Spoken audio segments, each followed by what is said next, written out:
I now give the floor to His Excellency Sidiki Kaba, Minister for Foreign Affairs and of Senegalese living abroad of Senegal.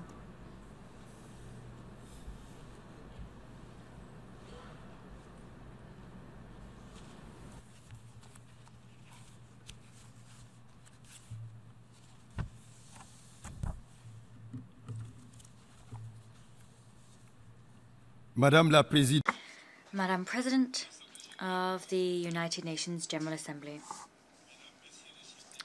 Heads of State and Delegation and Government, Secretary General of the United Nations Organization, ladies and gentlemen. On behalf of the President of the Republic of Senegal, His Excellency Macky Sall, and his government, I wish to convey to you, Madame, my warmest congratulations on your election to the presidency of the 73rd session of the General Assembly of the United Nations Organization. Member states were wise to select you and your country to preside over this session of the General Assembly, Ecuador that is, but your election is an honor to the women of the world. May these women, through me, receive the heartfelt tribute of Senegal for the invaluable support and for their tireless struggle to uphold the well-being of humankind.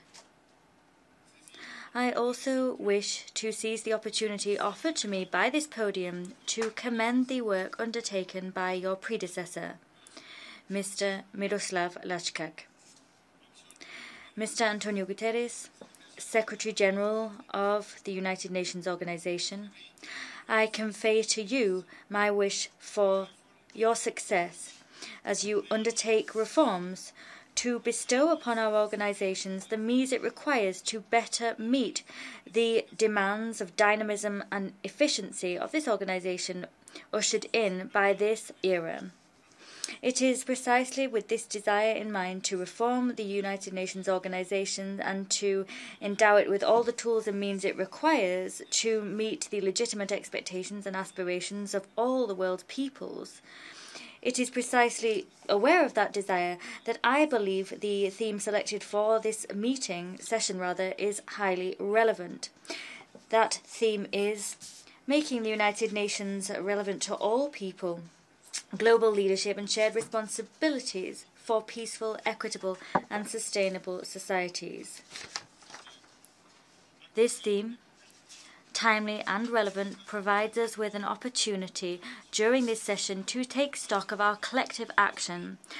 To conduct that evaluation, we will use the yardstick of the noble ideals of peace, security and stability, respect for human rights and lasting prosperity. These were ideals whose torches were held high by the founding fathers of the United Nations to better tackle the challenges of their time in a world which was so deeply in trouble and ever-changing. These global challenges include terrorism, extremist tendencies, the tendency towards xenophobia and racism, poverty, migration, climate change. These are just a few of those global challenges, and these challenges means that we are compelled to find global and inclusive solutions using the path of multilateralism to complete our journey. The United Nations Organization is, by its very nature, the headquarters and the very embodiment of multilateralism.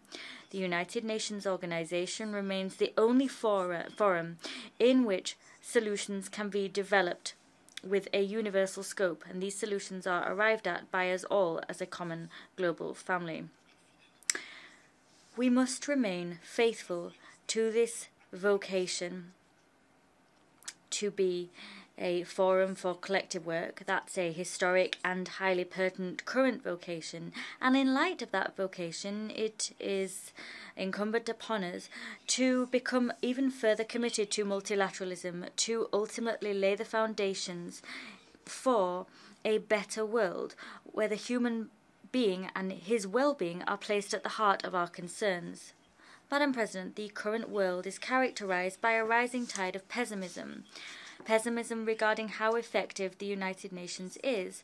Some people accuse this organization, wrongly or rightly, of deviating from its charter and of failing to provide appropriate responses to the problems suffered by the world's people and to the acute crises which hover seriously as threats over our planet and over life on Earth. Against this backdrop, it is incumbent upon us to prove, if need remains to do so, that the United Nations is a vital platform for the management of global affairs. The failure of this organization is the failure of us all. Its success is one of which we could all be proud. Madam President, to render our organization more effective, we absolutely must overcome the ideological or political differences which separate us to ultimately build a more robust United Nations which stands as a guarantor of the effectiveness of multilateralism, and to make it an organization which is able to promote inter alia the human rights, sustainable development, and an organization which is able to usher in a world free of fear and poverty. This is an ideal which is the most eloquent expression of humankind's desires. Sustainable development must be achieved in all its three facets, economic, social, and environmental. That must be the guide to our common work. This common goal must continue to stand as our driving force, so that we are ultimately able to uphold the commitments made in September 2015 to successfully fulfill the 2030 Development Agenda. In this same vein, it is of equally paramount importance to conclude the Doha round and to reach an agreement on fair, democratic and sustainable trade rules, rules which take into account the interests of developing countries, namely those found on the African continent. Mutually beneficial trade rules which protect investment, which provide a fair price for commodities, and which create shared prosperity are trade rules which are more necessary now than ever before. Moreover, a tool to put an end to tax evasion and to illicit financial flows which compromise the efforts of the African continent to usher in its own development are equally crucial. Moreover, we must reach an agreement on issues linked to climate change. In this connection, I wish to here reiterate my country's support for the Paris Agreement. We remain committed to that agreement, just as we do to the fight against desertification and coastal erosion in particular. Mine is an African country and a coastal state particularly vulnerable to climate change. Therefore, Senegal reiterates its appeal for there to be more funds earmarked to the Green Climate Fund. This will ensure that states least responsible for pollution and most greatly exposed to climate change, such as ours, this will ensure that such states can undertake appropriate adaptation and mitigation measures to deal with climate change. In this connection, it would be advantageous and beneficial to the collective good to reach agreements on challenges linked to the environment and to strive to strengthen international law in this field through the adoption of a global compact for the environment. This same spirit of consensus must also prevail as we grapple with issues related to development financing, disarmament, and to the fight against terrorism. To render our organization more useful, we must, Madam President, complete the reform processes undertaken to ensure that the United Nations is able to adapt to the new global political arena and to ensure that the organization is better able to deal with the challenges of this world, a world entirely different to that which saw its birth. We must also demonstrate a greater degree of political will to reach an agreement on Security Council reform. In particular, we must remedy the historic injustice visited upon Africa. Africa remains the only continent lacking a permanent seat on the Security Council. It is with the same determination that we must strive to ensure that the Palestinian people can enjoy their right to a viable state with East Jerusalem as its capital, a state which coexists with the state of Israel within secure and internationally recognized and guaranteed borders. Moreover, the adoption of a global compact on migration is a pact, or should be a pact, which deals with the opportunities and challenges to be faced in this field is, in our view, a compact which is now more necessary than ever before. And it would be a compact that would be advantageous to a migration population estimated to stand at 3% of the global population. We also need to bolster the UN's power at a global level. Otherwise, it will be impossible for us to achieve the ideals of peace, prosperity and social justice and friendship between peoples, which are ideals enshrined in the UN Charter. Madam President, we must ensure that the UN can be close to its people and serve its nations, and in order to ensure that we have such a United Nations, we need to achieve sustainable development. Therefore, I am delighted to echo the appeal launched by the international community, which met in Dakar. The appeal made during the financing conference of the Global Partnership for Education. Senegal hopes that the pledges made to the Global Education Fund on that occasion, pledges to the tune of $3.1 billion to the sector of education. We hope that these pledges will be honoured so that we can pull thousands of children, namely girls, out of the darkness of ignorance and cast them into the light of knowledge. My country attaches great priority to improving the situation of women and girls. It is for this reason robust social programs are currently being implemented as part of the Emerging Senegal 2035 plan. This plan has as its goal to ensure the emancipation and empowerment of women and girls. My country is equally committed to the achievement of the SDGs, particularly SDG pertaining to water. I must, in this connection, remind you that Senegal will host the 9th World Water Forum in 2021. Senegal has been selected, on the one hand, to chair the UNESCO's water programme. We've also been selected to chair this year the Senegal River Development Organization. This organization is a globally recognized model. It stands as one of the very best examples of the peaceful management of trans-border waters. Senegal was also honoured by the election of President Sall to the UN Water Task Force. This was a task force put into place jointly by the Secretary General of the United Nations and the President of the World Bank. It will focus on the issue water, peace and security. This was an issue placed on the agenda of the Security Council for the first time during Senegal's presidency of this body in November 2016.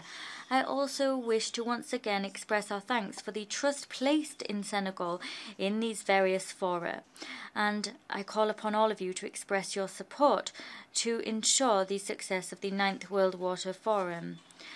I must also state that Dakar is delighted to host the 3rd international meeting on emerging countries in January 2019. This meeting will provide a positive opportunity, an occasion for us to trace the contours of innovative programs for economic and social development. I must also commend the partnership between Senegal and the UNDP. The partnership which has notably led to the Emergency Community Development Plan. This was a plan launched by President Sall, and it is being implemented in accordance with the principle of leaving no one behind. The plan will ultimately enable real improvements to be made to the living conditions of rural population. Ladies and gentlemen, I wish to express to you Senegal's desire to preside over the Human Rights Council in 2019. We have already received the endorsement of the the African Union, and we count on your invaluable support in achieving this position. I am also delighted to invite you to the Dakar International, the 5th edition indeed of the Dakar International Forum on Peace and Security in Africa. It will be held at the 5th and 6th of November. And its title will be Peace and Security in Africa, Challenges for Stability and Sustainable Development. I invite you all to attend this meeting to ensure its success. Madam President, let us remember that at its birth, the United Nations was the very embodiment of the deepest desires of humankind. It is today the incarnation of these desires. Now more than ever before, it remains the only global institution whose legitimacy and skill arise from its universal membership and from the robust mandate entrusted to it and built upon the 3 crucial pillars, which are peace, international security and human development. Let us remain acutely aware of our historical responsibilities and of the hopes historically placed in the United Nations. We must, in so doing, make it an organization which serves its member states alone, as well as their people and humankind. I also wish to echo the rallying cry launched by the former Secretary General of the United Nations, Kofi Annan. Here I pay to him a heartfelt tribute. He said that it didn't matter why that we shouldn't forget why the United Nations was important. He said it was only important insofar as it was able to contribute to resolving humankind's problems. We must not, he said, lose sight of that perspective. Although if we do, the role that the United Nations organization will be able to play in the 21st century will be greatly diminished, if not reduced to nothing.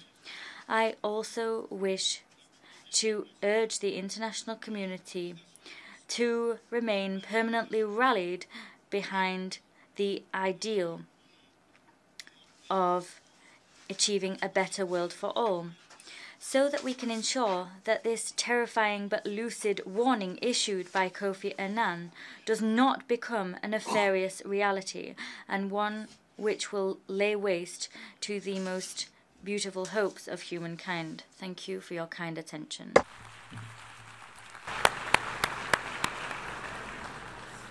I thank the Minister for Foreign Affairs and of Senegalese living abroad of Senegal for that statement.